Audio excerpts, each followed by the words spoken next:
and knowledge shall be increased. As we approach the end, the prophet Daniel said hundreds of years before Christ that knowledge would increase and travel would increase. 100 years ago, my grandfather was living. He fought. Both of my grandfathers fought in the Civil War. If I could rise and tell my grandfather at that time, "Grandfather, someday men will be flying through the air at 2,000 miles an hour," they would have put me in a mental institution. That's right. Because men in those days were still traveling almost with very little acceleration, the same as they'd traveled for hundreds of years.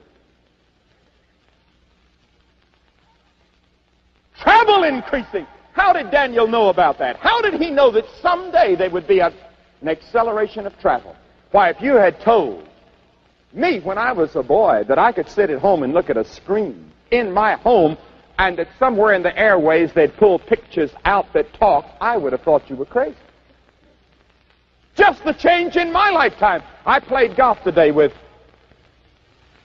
Freeman Gosden, who played Amos and Andy. You remember? Well, I remember when my father got us the first crystal set at home, way back in the early 1920s. And I remember that we fixed it, and then we got earphones and listened to KDKA in Pittsburgh, and there was Amos and Andy. Why, it was the greatest thing in the world to be able to listen all the way to Pittsburgh from North Carolina. When I tell my children that, they want me to drop dead. They think I'm ancient. Why, my children have never known a day when they didn't have television. And they can't imagine the ancient world where there was no TV.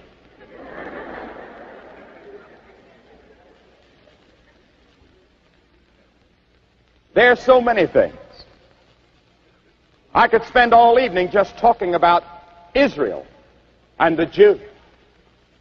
God's timepiece. This wonderful, magnificent people chosen of God.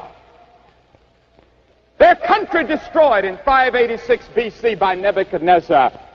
And the Bible all the way through from one end to the other in scores of scriptures predicted there would come a day when they would be gathered from all over the world back to their own land.